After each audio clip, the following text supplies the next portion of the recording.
Even when you're deep in cybersecurity, it feels like there's just this constant flood of new information, right? New tools, new attacks. Oh, absolutely.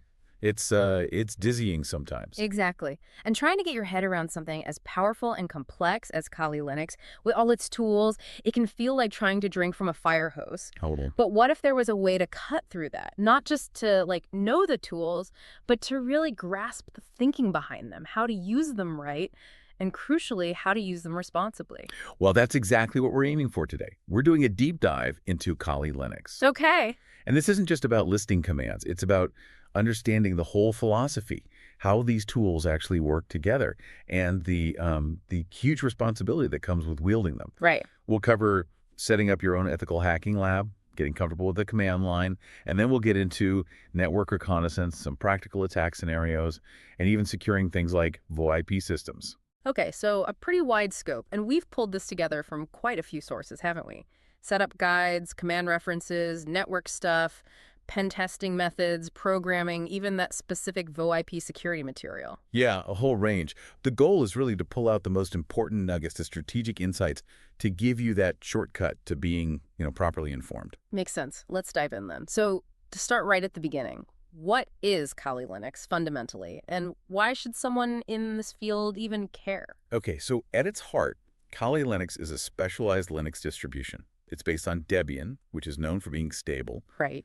But Kali is meticulously curated, purpose-built for things like penetration testing, security research, digital forensics, that kind of work. So purely offensive or investigative tools. Well, that's the main focus, but here's something often missed. Yeah. It's still a robust, full-featured Linux system. You can totally use it for general software development, too. Oh, interesting. And it has this optimized kernel, you see. It's patched to support advanced features like packet injection for wireless attacks. Yeah. That's something most standard Linux distros just don't have enabled out of the box. So it's not just a software collection, it's engineered differently underneath. Exactly. Engineered for security tasks.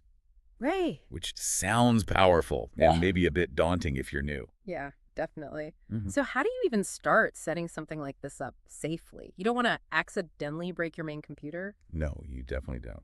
And for most people, the most popular and honestly the recommended way is to run Kali inside a virtual machine. Like using VMware or VirtualBox? Precisely. That gives you huge benefits. It completely isolates Kali from your main operating system, your host OS. Mm-hmm. So no accidental damage. Okay. Plus, you get snapshots. You can save the state of your Kali machine and just roll back if you mess something up. It's like a big undo button for the whole system. An undo button for your OS. Yeah. That sounds incredibly useful. But are there downsides? Like if you're trying to do those really advanced hardware attacks? That's a good point. The main limitation is you might get restricted access to specific hardware. Things like certain Wi-Fi cards or powerful GPUs needed for, say, GPU-accelerated password cracking. Right. The VM layer gets in the way. Sometimes, yeah. Yeah. So just for context, while VM is usually best, there are other ways. You can do a bare metal install directly onto the hardware. Maximum power, maximum risk. Pretty much. Yeah. Full hardware access, but yeah, higher risk if you're not careful. Then there's the Windows subsystem for Linux, WSL. Oh, yeah. I've used that. Convenient for command line stuff on Windows, sure, but it's limited to the user land. It doesn't get Kali's special kernel features. Okay. And finally, live boot from a USB stick. Great for field work because you get full hardware access without touching the host computer's drive. Lots of options. Any hardware recommendations? Definitely aim for at least 4, maybe 8 gigs of RAM, if you can, and an SSD. Makes a huge difference for a smooth experience, especially in a VM. Got it. Now, we've talked about the power, how to set it up safely. Let's tackle the elephant in the room. These are serious tools. What are the ethical boundaries here? This feels like it needs a big warning sign. It absolutely does. Yeah. And this is maybe the single most important thing. Ethics first. Mastering Kali comes with huge responsibility. Right. Using these tools without proper authorization isn't just like bad form. It's a criminal act. Real consequences. It's not a game. Okay, so practically speaking, what does that look like? Here in Denmark, are there specific laws we need to know? Yes, definitely. The key one is Straffeloven Section 263. It's often called the hacker paragraph. A hacker paragraph, okay. And it clearly forbids unjustifiably obtaining access to another's data system or data. Simple as that. Unjustifiably. Yeah. So what counts as obtaining access? Does running a scan count? Great question. Yes, Yeah. it absolutely can. Running an active scanning tool like Nmap against a system you don't have permission for, that's a direct violation. Even just probing, seeing if you get a reaction, is considered an attempt to obtain access.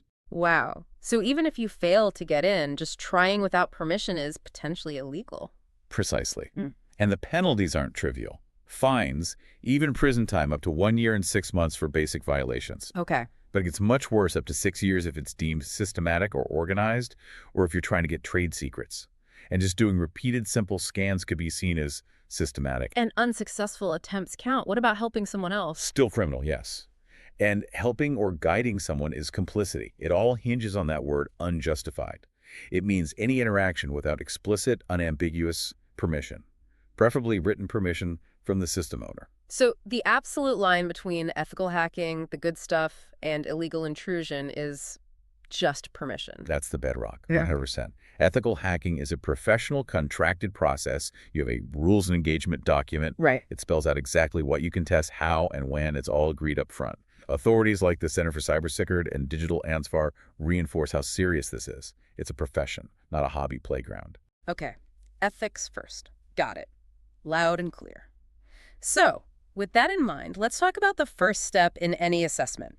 Gathering information. We hear about passive and active reconnaissance. What's the difference, and why is it so important legally? This is fundamental. Passive reconnaissance is all about gathering info from public sources. Think search engines, public records, social media, company websites. Critically, you do this without directly interacting with the target's technical system. So you're invisible to them. Essentially, yes. And it's completely legal. It's based on open source intelligence OSINT. Like reading public market reports about a company. You learn about them, but you never knock on their digital door. Okay, that makes sense. And active reconnaissance, that sounds like where the danger zone starts. Exactly. Active reconnaissance involves directly interacting with the target's infrastructure. You send packets, you probe ports, you try to get a response. Which leaves footprints. Absolutely. It leaves digital traces, might trigger alarms, and, as we discovered, it's illegal without explicit permission. This is more like making a test purchase from a competitor, or actually pinging their servers. They know you're there. So passive is stealthy, but maybe incomplete. Active gets more detail, but it's risky and needs permission. That's the trade-off, perfectly summarized. Always passive first. Only go active when you have that signed agreement. Right. It makes me wonder, though, when you're doing a legit pen test, you've got permission. Does the temptation ever creep in to just, pour something slightly outside the agreed scope if you see something obvious? How do you maintain that discipline? That's a really insightful question. Look, the temptation can be there. You might see a glaring hole just outside your official target list. Yeah. But for any real professional, the consequences are just too high. Yeah. Losing your job, legal action, destroying your reputation. It's just not worth it. The discipline comes from understanding your value is in the ethical findings within the agreed scope. That rules of engagement document isn't just paper, it's your professional boundary. That's a great way to put it. Okay, foundation laid, ethics front and center. Now, someone listening might be thinking, okay, I get the rules, but how do I actually do anything? Before the fancy hacking tools, we need the basics, right? The command line. You called it the developer's cockpit? That's right. That black window you open, that's the terminal emulator. It's just the window. Inside that runs the shell, usually bash on Kali, which is the actual command interpreter. And the prompt, like user at host. Yeah, that tells you a lot. User is you, host is the machine name, and the symbol, the tilde, that's a shortcut for your home directory. The pru means you're a regular user. If it was a hashtag, you'd be root, the super user. Okay. For anyone who's used Linux, some of this will be familiar, but let's hit the essentials for navigating and managing files, maybe with some useful tricks. Absolutely. First, PWD, print working directory. Your digital GPS tells you exactly where you are. Essential. So you don't get lost. Exactly. Then L's to list what's in your current directory. Simple, but the flag's the key. Def L gives you the long format, lots of details. S shows all files, even hidden ones that start with a dot. Ah, the hidden config files. Right. And S makes file sizes human readable, like 1K or 2M instead of just bytes. And you can combine them. L's, def, la. Just getting a quick, detailed look around is step one. And moving around. That's CD change directory, your main navigation tool. Yeah. CD, or just CD, takes you home. CD goes up one level. CD is neat. It jumps back to the directory you were just in. Oh, I didn't know that one. Super useful. But the real efficiency booster, tab auto-completion. Start typing a directory or file name, hit tab, And it finishes it for you? or shows you the options if there are multiple matches. Mm. Hit tab twice. Honestly, it saves so much time and prevents typos. It's a game changer. Definitely. Okay, creating things, folders, files. mcare makes directories. mcare tab P is handy. It can create parent directories if they don't exist. Yeah. Like mkdef p project docs notes. Ah, nested directories. Yeah. Touch creates empty files, or just updates the timestamp if the file already exists. Yeah. CP copies files, MV moves or renames them, basic stuff. And deleting. I feel like this needs a warning. It absolutely does. Critical warning.rmam removes files, Mm. and it removes them permanently. No recycle bin. No trash can. Yeah. Nothing. It's gone. And you have to be extremely careful with rmn-rf, that's cursive force delete. It will wipe out entire directories and everything inside them without asking questions. Oof. Sounds dangerous. It is. I once wiped an entire test setup with one tiny typo in an rm-rf command. You only make that mistake once. Extreme caution is needed. Yikes. Okay, noted. So, no trash bin. Once you have files, how do you look inside them from the terminal? For small files, Cat just dumps the whole content to the screen. Quick and easy. But for bigger files, like log files. And you want less or the older more. They're pagers. They let you scroll up and down, search within the file. Super useful. Just hit Q to quit less. Head shows you the top part of a file. Tail shows you the bottom. And tail dash is brilliant. It means follow. It watches the file, like a log file, and shows you new lines as they're added in real time. Oh, that's essential for monitoring things live. Totally. And one more cool one, .file. If you have a file and you don't know what it is, maybe it has no extension, file tries to figure it out. Whoa. It looks at the first few bytes of the file for magic numbers. These are like unique signatures that identify file types, images, executables, PDFs, whatever. Invaluable for unknown files. Magic numbers, cool. Okay, that's a solid toolkit for files. Now, sudo. It's everywhere in Kali Guides. Why? Sudo stands for super user do. It lets you run just one command with administrative privileges with root powers. Instead of just logging in as root all the time. Exactly. Right. And that's a massive security benefit. It follows the principle of least privilege. You only use elevated powers when you absolutely need them for that one command. Minimizes risks. Right. And it also logs who did what as root, which is crucial for auditing and accountability. Makes sense. How about managing all the software, all those security tools in Kali? Is there an app store type thing? Pretty much. Kali uses APT, the Advanced Packaging Tool. Think of it as Kali's highly curated command line app store. Okay. It pulls software from verified repositories, official sources, which minimizes the risk of malware. And critically, it handles dependencies. Dependencies. Yeah. If a tool needs 5 other libraries to work, APT figures that out and installs them all automatically. It makes managing software and updates way easier. So what are the must-know APT commands? First, always run sudo apt update. Always.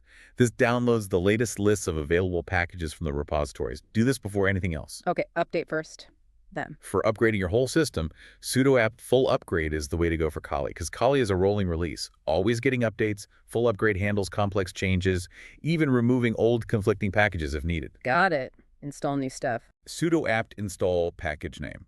So sudo apt install Wireshark, for example. If you don't know the exact name, apt cache search keyword helps you find it. Uninstalling. Sudo apt remove package name takes the program out but might leave config files. Sudo apt purge package name removes everything, including configs. Okay, purge is the full clean. Yep. And finally, sudo apt auto remove. This cleans up any dependencies that were installed for something you've now removed, keeping your system tidy. That seems really organized. Are there pitfalls? Things to avoid with APT? Yes, one huge one. Do not add software repositories from other Linux distributions like Ubuntu into Kali's configuration file at capsources.list. Why not? More software options. It seems tempting, but it's a fast path to what's called dependency hell. Different versions of libraries clash, things break. You can easily end up with an unusable system. Stick to the official Kali repos. Okay, noted. Keep it pure Kali. Exactly. And Kali also uses meta packages. These are like bundles. Kali Tools Webs installs a whole collection of web testing tools at once. Very convenient. Nice. With all this potentially running, how do you keep an eye on your own system? Check resources, see what processes are active? Good question. For quick snapshot of processes, PSO. For real-time interactive monitoring, top is classic, but HTOP is generally nicer, more visual, great for spotting resource hogs. Memory. Disk space. Free H for RAM usage, DF.H for disk free space. The HEs makes it human readable again. And background services. Things running silently.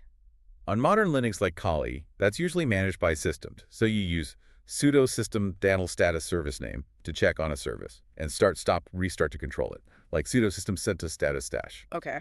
What about basic network checks from the command line? Ping host is your first step. Can I even reach this thing? iposho shows your own network configuration, IP address, MAC address, etc. Used to be ifconfig, but IPA is the modern way. What about seeing what ports are open on my own machine? Netstat tone, or the new STL. That shows listening, TCP and UDP ports. Tells you what services your machine is offering. Downloading stuff, DNS lookups. Lobby, get, and curl are your command line downloaders. And dig or JNS lookup for DNS queries, translating names like google.com into IP addresses. This is a solid set of tools. But you said the real power comes from combining them, using pipes and redirection. Absolutely. This is where the command line goes from just running commands to being a powerful data processing engine. It's all about pipes and redirection, often used with grep. Okay, explain pipes. A pipe takes the output of the command on the left and sends it directly as input to the command on the right. It connects them. Example. Pay grep Firefox. Pay lists all processes, which can be huge. The pipe sends that huge list straight into grep, which then filters it and only shows you lines containing Firefox. Instantly finds what you need. Ah, I see. Filtering massive output. And redirection. Redirection sends output somewhere else, usually a file. Sends output to a file, overwriting it if it exists. Also sends output to a file, but it depends to the end if the file exists. So you can save scan results or logs. Exactly, like nmap target.com scan results.txt. And grep itself is the workhorse for searching text. Grep error system.log finds all lines with error in that log file. Combining these piping output, filtering with grep, redirecting results lets you turn raw data into focused, actionable information right there in the terminal. That really does sound like a superpower for analysis. Okay, let's shift gears now into that deeper end. Network reconnaissance and exploitation. We established the method, passive first, active only with permission. What are some key passive OSINT tools in Kali for building that initial picture legally? Right. Starting passively. A great simple tool is the harvester. You point it at a domain and it scrapes public sources, Google, Bing, certificate transparency logs like trt.ha for emails, subdomains, host names. What kind of useful things can that find? Oh, you might find dev.targetdomain.com or vpn.targetdomain.com or test.targetdomain.com. These often point to less secured, potentially interesting systems, all found without touching their network. Just from public info. Cool. What else? Recon is more of a framework that's modular, kind of like Metasploit, if you're familiar with that. You work within workspaces, load modules. Like there's a Google site web module to systematically pull info from Google searches related to your target, more structured than the harvester. And if you want to visualize how all these pieces fit together, emails, domains, IPs. That's where Multigo shines. It's a graphical link analysis tool. You feed it bits of information, domains, IPs, names, emails, and it maps out the relationships visually. It helps you spot connections and patterns you definitely miss just looking at text lists. So they work together. The harvester for a quick list, Recon for deeper structured searching, Multigo to see the big picture. Exactly. They complement each other really well in that passive phase. Okay. Now, crossing the line into active reconnaissance. Let's put the warning sign up again, nice and bright.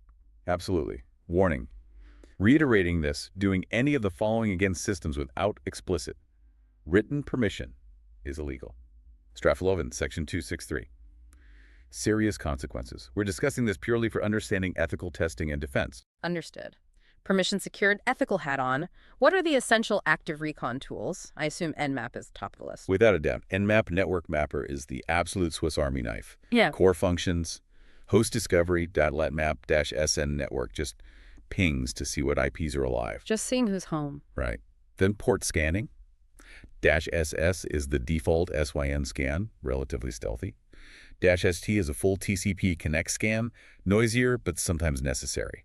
-SU scans for UDP services like DNS or SNMP, which are often overlooked. But just knowing a port is open isn't enough, right? You need to know what's running there. Exactly. That's where -SV comes in service and version detection. Tries to figure out what software is running on the open port and what version. That's crucial for finding known vulnerabilities. And SO for guessing the OS. Yep. OS fingerprinting, and SA is the aggressive scan flag. It enables OS detection, version detection, script scanning, and traceroute. Very comprehensive, but also very noisy. You mentioned something called OUI lookup earlier. How does that fit in? Yes. OUI, Organizationally Unique Identifier. Nmap does this automatically. So does ARP scan. The first half of a MAC address identifies the manufacturer of the network card. So you can tell if it's a Cisco device, an Apple device, a Raspberry Pi. Precisely. It helps you profile the network, understand what kind of devices are there, and importantly, it can instantly flag potential rogue devices, like spotting a chief consumer router or Raspberry Pi on a corporate network where it shouldn't be. That OUI lookup is surprisingly informative. That's a clever detail. Any other key active tools besides Nmap? NetDiscover is great for local network discovery. It uses ARP requests, very fast, DESR for an active scan, or DESR for passive listening, if you just want to see traffic, and WhatWeb is specifically for websites. What does WhatWeb tell you? It fingerprints web technologies. Is it running WordPress?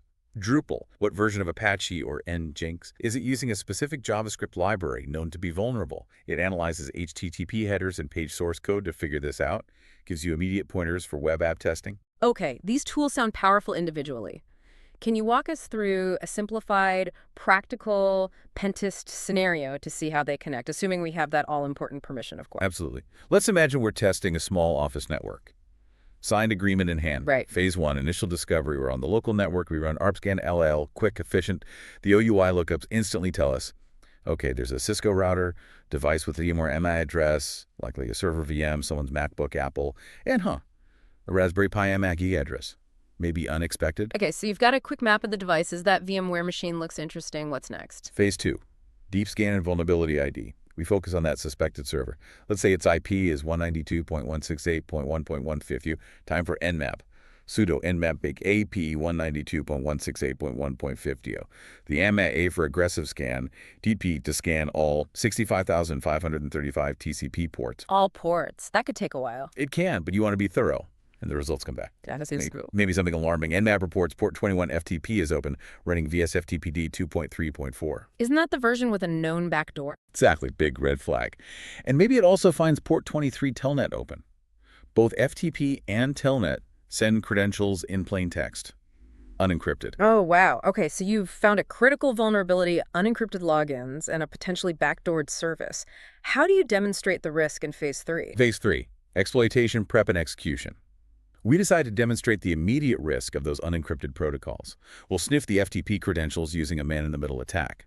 We fire up EtherCap, maybe using its graphical interface, EtherCap-G. How does EtherCap work? It uses ARP poisoning.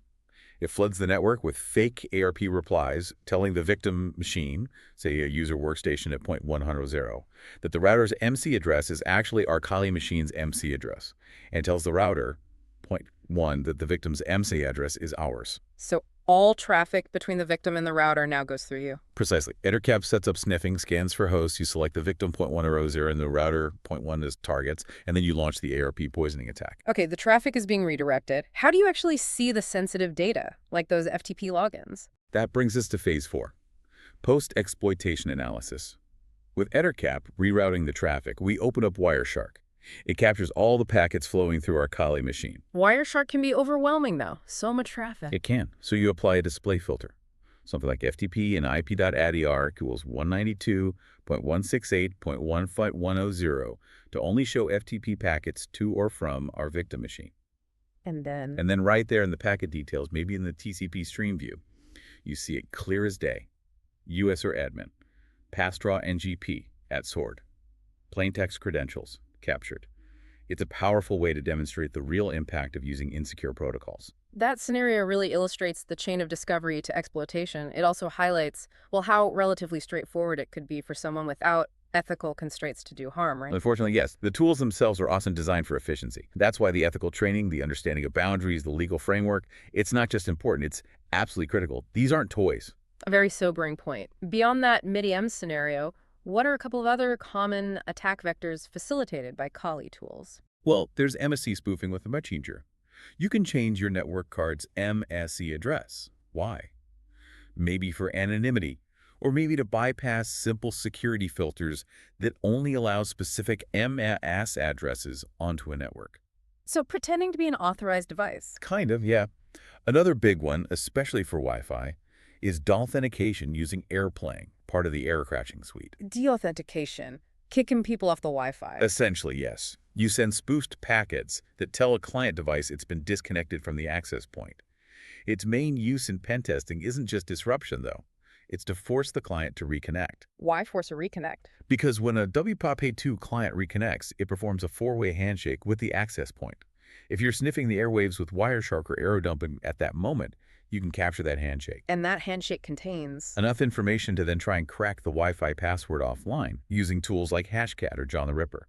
Capturing that handshake is a key step in testing Wi-Fi security. fascinating. Okay, let's shift focus again for another deep dive. VoIP security, voice over IP. And this tool, SipVicious, you said its story is kind of a parable for security tools. It really is. Vicious perfectly illustrates this paradox. Tools built to help defenders often end up empowering attackers too. It came out back in 2007, created by Enable Security. Their intention was genuinely good, a friendly scanner to help people audit their VoIP security. Friendly scanner. Sounds nice. Right. But the problem was, it was effective and easy to use and open source. So inevitably, malicious actors picked it up.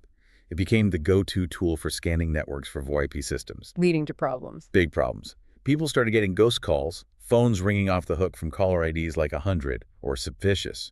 Annoying, but then came serious financial crime like toll fraud, where attackers would compromise phone systems to make expensive calls. So the friendly scanner quickly got a reputation as the not-so-friendly scanner. Wow, so its success became its curse in a way. Exactly. It highlights that fundamental dual-use nature. You release a powerful tool, you empower everyone, good and bad. It forces you to think about intent versus impact. So what's actually in the SipVicious toolkit, the open source version? The SipVicious open source suite, OSS, has 5 main command line tools written in Python. First, SFAMAP. That's the scanner, the recon tool. It looks for active SIP devices listening on the network. Okay, finding the targets. Then SFAWAR. Think of it as a war dialer, specifically for VoIP extensions. It tries dialing a range of internal extension numbers on a PBX, a phone system, How does it know if an extension is valid? by analyzing the SIP response codes. If it gets a 401 unauthorized, it knows the extension exists but needs a password. If it gets a 404 not found, the extension doesn't exist. It maps out the valid internal phone numbers. Clever. And then? Recrack. This is the main attack tool. It performs online brute force password guessing against SEP accounts it found with SAY, specifically targeting the commonly used digest authentication. Trying username password combination? Yep, especially weaker default ones. Then SVReport helps organize the findings into reports. And interestingly, there's SVCrash. SVCrash, that sounds different. It is. It's actually a defensive tool. It's designed to detect and crash older versions of SVWAR and SVCrack if they're scanning you. It sends back a specially messed up SIP response that the attacking tool can't handle. Huh. Like an anti-SipVicious tool built by the SipVicious creators? Pretty much. It really shows that cat and mouse game in cybersecurity. Enable Security trying to provide a way to counter misuse of their own older tools. That's fascinating. And there's a commercial version now, too, SipVicious PRO. Yes, SipVicious PRO is a completely different beast. A total rewrite for modern systems.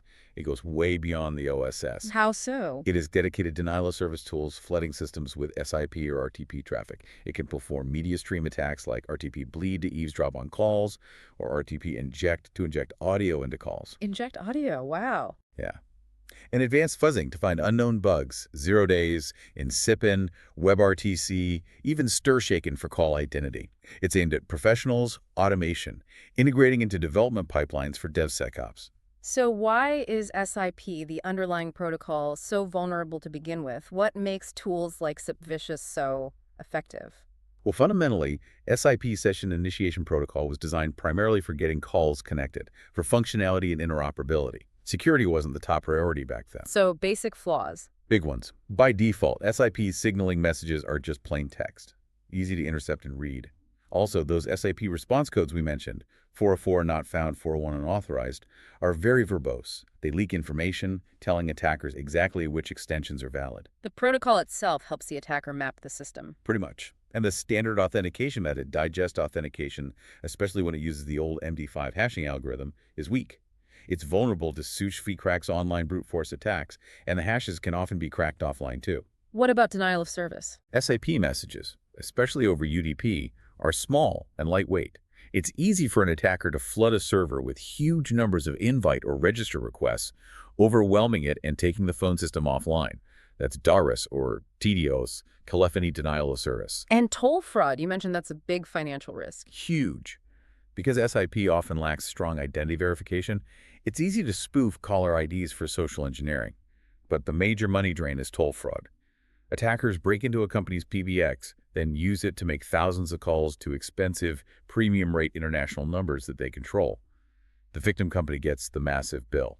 Ouch. And eavesdropping is possible too. If you don't use encryption, yes. Both the signaling, who's calling whom, and the actual call audio, the RTP media stream, can be intercepted if they're sent unencrypted. Okay, so lots of potential weaknesses. Given all that, how do you actually defend against vicious and these kinds of VoIP attacks? What does a resilient setup look like? It's not about magic bullets, really. It's about layers. Okay. Robust detection and applying security fundamentals diligently. How do you detect these attacks? You can use signature-based detection. Firewalls, or intrusion detection systems, IDS, can look for the default vicious user agent strings, like vicious or friendly scanner, and block them. But attackers can change those, right? They can. So behavioral or heuristic detection is smarter. It looks for suspicious patterns like a huge number of SIP requests coming from one IP address in a short time, maybe hundreds per second, regardless of the user agent. Makes sense. What else? Log analysis. Keep an eye on your PBX and firewall logs. Look for spikes in failed registration attempts or scans. Tools like Fail to Ban can automate this, watch the logs, and automatically block IPs that show malicious behavior. Okay, that's detection. What about actual prevention and mitigation, hardening the system? Several layers here, too. Network level. First, strict firewalling. Never ever leave SIP ports, usually 5060 UDP TCP for SI, 561 for SIPS TLS, open to the whole internet. Use an allow list. Only permit trusted IP addresses like your VoIP providers. Basic network hygiene. Absolutely. Also, rate limiting. Configure your firewall or PBX to limit the number of SIP requests allowed from a single IP per second. This throttles brute force attacks. And use VLAN segmentation. Put your VoIP phones and PBX on their own separate network segment. If one device gets compromised, it's contained. Okay, network defenses. What about the protocol itself? Protocol level hardening. Use encryption. Configure your PBX and phones to use TLS for SIP signaling, SIPS, typically on port 5061, and use SRTP to encrypt the actual audio streams. Encrypt everything. Ideally, yes. Also, consider changing the default SIP port from 5060. It's simple security by obscurity, but it stops many low-effort automated scans. And try to move off UDP. Configure SIP to use TCP, or even better, SIP over TLS. The suspicious OSS tools primarily target UDP, so this can be a good defense. And finally, at the application level, the PBX settings. Application-level security. This is critical. Enforce strong, unique passwords for all SIP extensions. Makes vCorrect pretty much useless. Configure your PBX properly. Disable any unused extensions. Restrict calls to expensive destinations unless absolutely necessary. Configure to drop malformed packets. And use tools like Fail to Ban Again to automatically block IPs after multiple failed login attempts directly on the PBX. It sounds like a combination of good network practice, encryption, and careful configuration. That's exactly it. No single magic fix, just solid, layered security. Are there other tools in this VoIP security space we should be aware of? Oh yeah, it's a whole ecosystem. ViewProi integrates with Metasploit, has some Cisco-specific checks. Mr. SE is known for more advanced man-in-the-middle attacks on VoIP. And VoIP Shark is a Wireshark plugin specifically for deep analysis of VoIP traffic. Helps decrypt SRTP if you have the keys. Cvicious is just one, albeit a very significant piece of the puzzle. This has been incredibly insightful on the security side, but you mentioned earlier Kali isn't just for hacking, it's a full Debian system, good for development too. How does programming fit into this picture for someone using Kali? It's actually a really important synergy. Because think about it, many skills overlap. Security work often involves scripting, understanding network protocols at a deep level, system administration. These are all valuable for developers too. And being able to write your own custom tools or automate security tasks is a huge advantage. So if you wanted to use Kali for coding, how would you set up, say, a C or C++ environment? It's super easy. You just install the core tools with sudo apt install build essential. That pulls in the GCC compiler suite, make, and other essentials. And compiling? Simple. GCC myprogram.c-o myprogram. Then you run it with .myprogram. Remember that. Because the current directory isn't usually in the execution path for security. Right. And for bigger projects, managing the build process. That's where make and make files come in. You define rules in a make file, and make intelligently figures out what needs to be recompiled based on what files changed. Essential for anything non-trivial. Okay, what about Python? It's huge in security for scripting. How should you handle Python development on Kali, especially avoiding those dependency issues you mentioned? Right, Python's pre-installed, which is great. But the critical warning is about package management. Historically, people might have used sudo pip install to install Python packages globally. This is a terrible idea on Kali, or any system really, Terrible. because it mixes Python's package manager, pip, with the system's package manager, apt. They don't know about each other. You can easily end up with conflicting library versions that break system tools, break apt, break everything, leads to dependency hell. Call it 2024 up to 44, and later actually block sudo pip install to prevent this. Okay, so how should you install Python tools and libraries safely on Kali now?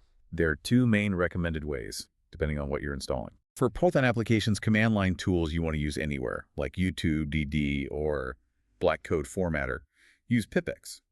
You install it via apt, sudo apt install pipx, then use pipx install package name. How does pipx help? Pipx installs each application into its own isolated virtual environment, but makes the command available globally. So no conflicts with system packages or other pipx apps. It's brilliant. Okay, pipx for applications. What about libraries you need just for a specific project, like requests or pandas for a script? For project-specific dependencies, you use Python's built-in venv module. Go into your project directory, then run python 3myler venv ven. This creates a ven subdirectory containing an isolated Python environment. And how do you use it? You activate it first. Source ven bind activate. Your shell prompt usually changes to show you're inside the ven. Then you use pip install requests, pandas, or whatever libraries your project needs. They get installed only inside that ven folder. And when you're done working on the project? Just type deactivate. Simple. This discipline, pipx for tools, ven for project libraries, keeps your system stable and your projects reproducible. Absolutely essential. That's a much cleaner approach. What about text editors or IDEs for actually writing the code on Kali? You've got options. For simple terminal editing, Nano is pre-installed and very beginner-friendly. Trocal plus O saves, Showcrow plus X exits. Easy. The classic. Then there's Vim. Legendary, powerful, but with a steep learning curve. It's a modal editor. You're either in normal mode for commands or insert mode for typing. Once you master it, it's incredibly efficient. Run Vim Tutor from the command line to get started. The Vim challenge. What about graphical options? Visual Studio Code, VS Code, is hugely popular. It's powerful, has great extensions, integrates well with the terminal. You can download it, but the recommended way is to add Microsoft's official APT repository. Why add their repository? So you get automatic updates via sudo apt update and sudo apt full upgrade, just like the rest of your Kali system. Keeps it integrated and current. Makes sense. Okay, beyond just writing code, what about automating tasks or collaborating? What advanced skills help there? Bash scripting is fundamental on Linux. Automating repetitive command sequences, creating custom tools. It's incredibly powerful. You start a script with #binbash, use variables, get input with read, use if statements for logic. It lets you really customize your workflow. Turning sequences of commands into reusable tools. Exactly. And for collaboration or just managing your own code history, Git is indispensable. Need to be clear. Git is the version control software. GitHub, or GitLab Bitbucket, is a popular hosting platform for Git repositories. Right. Git the tool versus GitHub the website. What's the basic Git workflow? You either start a new project with Git init or download an existing one with Git clone. As you work, you use Git status to see changes. You stage the changes you want to save with git add file name or git add dot for all changes. Then you commit them, creating a snapshot with git commit, the M, a meaningful message about your changes. And sharing with others. Git push sends your committed changes up to a remote repository, like GitHub. Git pull fetches changes from the remote repository down to your local copy. It's the absolute backbone of modern software development and collaborative security research. This has been a really comprehensive journey. We've gone from understanding Kali's identity, setting up safely and ethically, mastering the command line fundamentals, exploring powerful tools for recon and exploitation, securing VoIP, and even using Kali as a development platform. It's covered a lot of ground, and hopefully it highlights those core competencies. You need solid file system operations knowing your way around. You need system and software administration managing Kali itself with sudo and apt. And you need that analytical data handling using pipes, redirection, grep to make sense of information. If someone listening wants to keep going to really deepen their knowledge after this, what's your best advice? Learn how to learn. Use the built-in help. Command for the manual page, or command help for quick options. Read documentation online. But honestly, nothing beats practice in a safe environment. Set up VirtualBox or VMware. Download some deliberately vulnerable virtual machines like Metasploitable or VulnHub VMs and get your hands dirty. Experiment ethically and legally in your own home lab. That hands-on practice is key. Absolutely. It's how the knowledge really sticks. Well, as we wrap up, it feels like the story of Subficious really brings home a crucial point. No matter how fancy our tech gets, if the foundations are insecure, it's vulnerable. Your journey with Kylie Linux, it's not just about learning cool tools, is it? Not at all. It's about understanding those fundamental security principles, applying them rigorously, and recognizing the immense responsibility that comes with this knowledge. So the question for you listening is, what will you choose to explore next in your own deep dive?